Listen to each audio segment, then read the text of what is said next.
యోహాను సువార్త 13వ అధ్యాయము,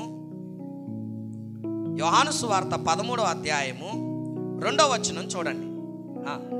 వారు భోజనము చేయుచుండగా ఆయనను అప్పగింపవలెనని సీమోను కుమారుడకు ఇస్కరియోతు యూదా హృదయములో అపవాది ఇంతకు ముందు ఏమి పుట్టించెను? ఆలోచన ఏం చేశాను? ఏమండి, నేను ఒక మాట అంటున్నా, ఎవరిని పట్టించడానికి ఆలోచన పుట్టించాను? మీకు తెలుసా? అసలు యేసయ్యను పట్టించాలని స్టార్టింగ్లో వాడికి లేదు. అమ్మా అయ్యా అందరేనండి, యేసయ్యను పట్టించాలని ఇస్కరియోతాకు మొదటగా లేదు, ఆ యోధాగాడికి లేదు. మరి ఎప్పుడు కలిగింది? అదిగో సైతానుగాడు ఎవరినైనా సంపూర్ణంగా ఆక్యుపై చేయాలంటే, లేదా ఆవహించాలంటే, వశపరిచేసుకోవాలంటే, అమ్మ వింటున్నారా? వాక్యం వింటున్నారా? వాక్యం వినండి. సంపూర్ణంగా వశపరిచేసుకోవాలంటే మొదటగా ఏం చేస్తాడంటే చిన్న ఆలోచన పుట్టిస్తాడు. ఆలోచన ఏంటి తెలుసా? అది పెద్ద దాని మీదకి తీసుకెళ్ళడం స్టార్టింగ్. మెల్లిగా ఏం చేస్తాడు తెలుసా? ఆడు ఏం చేశాడు చూడండి. 12వ అధ్యాయము, యోహాను సువార్త 12వ అధ్యాయము 2వ వచనం కానించి చదువుకుంటా వెళ్దాం. మార్త ఉపచారము చేశాను. ఒకడు మరియా మిక్కిలి విలువగల అచ్చ జటామాంసి అత్తరు ఒక సేరున్నర ఎత్తు తీసుకొని యేసు పాదములకు పూసి తన తల వెంట్రుకలతో ఆయన పాదములను తుడిచెను, నిండెను. అవునా? ఇది మనకు తెలుసు కదా. ఇప్పుడు చదవండి.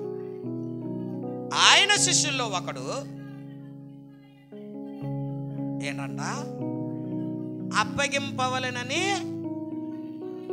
అప్పగింపనై ఉన్న అన్నాడా? అంటే ఏంటి? ఫ్యూచర్లో ఆడేం చేయబోతున్నాడు? అప్పగించాలను. అసలు ఆడ అప్పగించాలనుకోవడానికి యోహాను సువార్త 13వ అధ్యాయం 2వ వచనంలో చెప్పాడు, ఇంతకు ముందు ఏమి పుట్టించాను అంటే ఈ 12వ అధ్యాయం దగ్గరకు వచ్చినప్పటికే వాడికి ఆలోచన ఉంది. అసలు ఎందుకు ఉందో తెలుసా? చదవండి. ఈ అత్తరెందుకు 300 దేనారములకు పేదలకు ఇవ్వలేదనెను.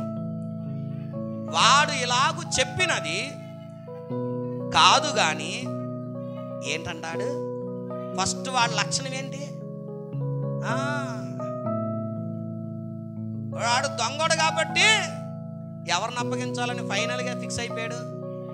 అంటే కొడితే ఏనుగు కుంభస్థలాన్ని కొడితే నాకు 30 వెండి నాణాలు వస్తాయి, ఒక దెబ్బతో నేను అయిపోవచ్చు, గొప్పోడిని అయిపోవచ్చు. చిన్న చిన్న దొంగతనాలని ఎంతకాలం చేస్తామండి? అర్థమైందా? పాయింట్ అర్థమైందా? స్టార్టింగ్ వాడికి యేసయ్యను అప్పగించాలనే ఆలోచన లేదు. వాడికి దొంగతనం చేసే మనస్తత్వం వాడిది. ఎందుకు తెలుసా? చదవండి. వాడు దొంగ అయి ఉండి తన దగ్గర ఉన్న డబ్బు సంచి నందు అందులో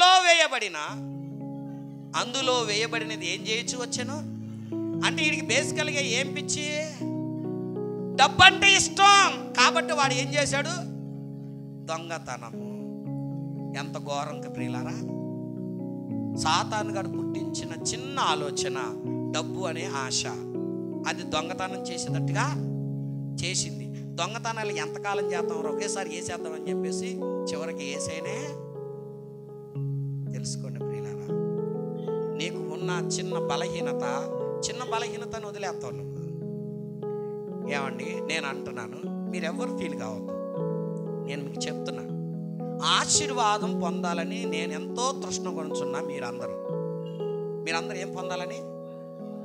ఆశీర్వాదం పొందాలి, దీవించబడాలి, మీరు మీ కుటుంబాలు క్షేమంగా ఉండాలని నా ఆశ. వినండి, ఇదేనండి నా ఆశ.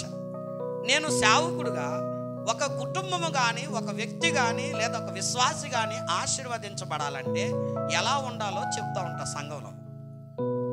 కొంతమంది విశ్వాసులు ఏం చేస్తారు తెలుసా? కానియండి, ఏం కాదులే. వీడు డబ్బు సంచులో నుంచి డబ్బు తీస్తున్నప్పుడు ఏమనుకున్నాడు? ఏం కాదులే, బోల్డ్ అంత డబ్బు వస్తుంది, ఈ 10 రూపాయలు తీస్తే ఏమైందంట, ఈ 100 తీస్తే ఏమైందంట. అన్ని వందల్లో ఈ 100 పోతే ఏమైందంట. అలాగ చాలామంది విశ్వాసులు ఎలా తయారయ్యారు తెలుసా? ఇలా చేస్తే ఏమైందంట, వెళ్తున్నాం కదా, ప్రార్థనలో కూర్చుంటున్నాం కదా, వాక్యాన్ని వింటున్నాం కదా, బల్ల ఇచ్చేటప్పుడు ఏదో తీసుకుంటున్నాం కదా. అమ్మా నువ్వు ప్రార్థనకు ముందురా. దీవించబడాలని దేవుడు కోరుకుంటే మీరు దీవెనను కూడా దుష్టుడు ఏం చేశాడు తెలుసా? మనసు పెట్టేటట్టుగా చేయలా. ఏం కాదులే. ప్రియ దేవుని బిడ్డలారా, నేను చెప్తున్నాను, ఇప్పుడు సంఘములో ఉన్న వారు దీవించబడడానికి అందరికంటే ముందొచ్చి మోకాలేసి ప్రార్థన చేయమన్నా నేను. నువ్వు మోకాలేసి ప్రార్థన చేయి. నువ్వు ప్రార్థన చేయమన్నప్పుడు, దేవుడు నీకు పిలుపునిస్తున్నప్పుడు ఆశీర్వాదాన్ని పొందవలసిన నీవు ఎందుకు పోగొట్టుకుంటున్నావు? ఎందుకు తెలుసా? చిన్నపాటి నిర్లక్ష్యం. చిన్నపాటి మైండ్కి ఎక్కుతుందా? ఈరోజు దేవుని వాక్యం విన్నానన్న వాళ్ళందరూ కూడా వచ్చే వారానికి మారాలి. మారలేదనుకోండి, వచ్చే వారానికి మారిన తర్వాత ఇష్టానుసారం ఉండడానికి వీల్లేదు. ఏ గ్రహింపు లేదా నీకు? మినిమం కామన్ సెన్స్ లేదా? దేవుడు నిన్ను దీవించాలి అని అనుకున్నప్పుడు ఎందుకు నువ్వు అందరికంటే వచ్చి ముందు మోకాలేవు? ప్రార్థన ఎందుకు చేయవు? చిన్నపాటి నిర్లక్ష్యం ఏమైపోతుందో తెలుసా? ఏమైపోతుందో తెలుసా? ఈ నిర్లక్ష్యాన్ని సాతానుగాడు ఎక్కడ దాకా తీసుకెళ్తాడంటే ఘోరమైన శోధనలో నువ్వు పడిపోవడానికి తీసుకెళ్ళిపోతాడు. నువ్వు చిన్నదే అనుకున్నావు. అలాగే అబద్ధం ఆడొద్దు అన్నాడు. చిన్నదే ఏమైందండి. నేను చాలా సీరియస్గా చూస్తాను ప్రియులారా, చిన్న వాటిని కూడా.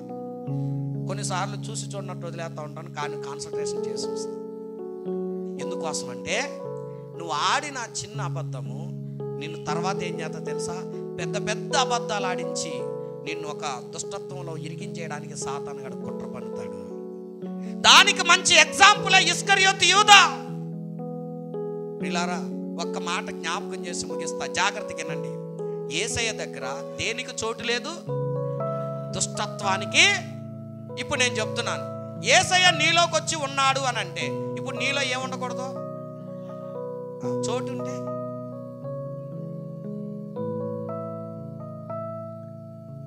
పాయింట్ మీకు అర్థమైందా? రండి, కొరింథీయులకు రాసిన మొదటి పత్రిక జాగ్రత్తగా వినాలి ప్రియులారా. ఎందుకంటే మన సంఘములో ఉన్న విశ్వాసులు దేవుని ఆశీర్వాదాలు, దీవెనలు, దేవుని మేలులు పోగొట్టేసుకుంటున్నారు. నిర్లక్ష్యం కొరకు, నిద్రమబ్బు కొరకు, సోమరితనం కొరకు, తిండి కొరకు, నిద్ర ఇత్యాది కారణాల కొరకు దేవుని ఆశీర్వాదాలు పోగొట్టుకుంటున్నారు. కొరింథీయులకు రాసిన మొదటి పత్రిక 6వ అధ్యాయం 19వ వచనం చదువుదాం. మీ దేహము దేవుని వలన మీకు అనుగ్రహింపబడి మీలో ఉన్న పరిశుద్ధాత్మకు ఆలయమై ఉన్నదని. ఇప్పుడు చెప్పండి, దేవుని యొక్క ఆత్మ మీలోకి వచ్చి మిమ్మల్ని తన ఆలయంగా చేసుకుని ఉన్నాడు. ఇప్పుడు ఆయనకు దుష్టత్వం అంటే ఇష్టమా?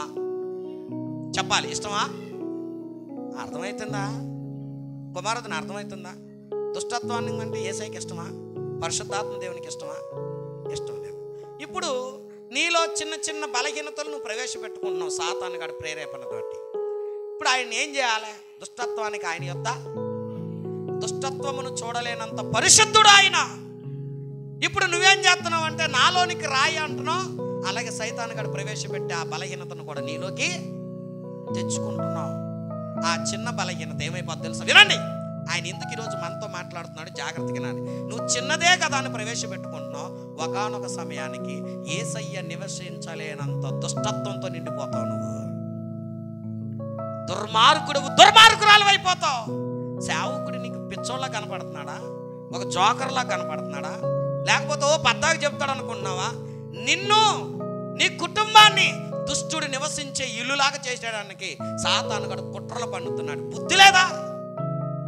దేవుడు మాట్లాడుతున్న మాట గ్రహింపు రావట్లేదా? ఎంతకాలం చెప్పాలి? ఇస్కరియోతు యోధాగాడికి డబ్బు అనే చిన్న ఆశను ప్రవేశపెట్టి ఆ డబ్బు కోసం వాడు ఏం చేయడం ప్రారంభించాడు? దొంగతనం చేసి చేసి చేసి చివరికి ఏమైపోయింది తెలుసా? ఇన్ని దొంగతాలైనా ఏం చేస్తాం సార్? ఒకేసారి యేసయ్యను నమ్మితే 30 వెండి నాణేలు వచ్చేస్తాయి.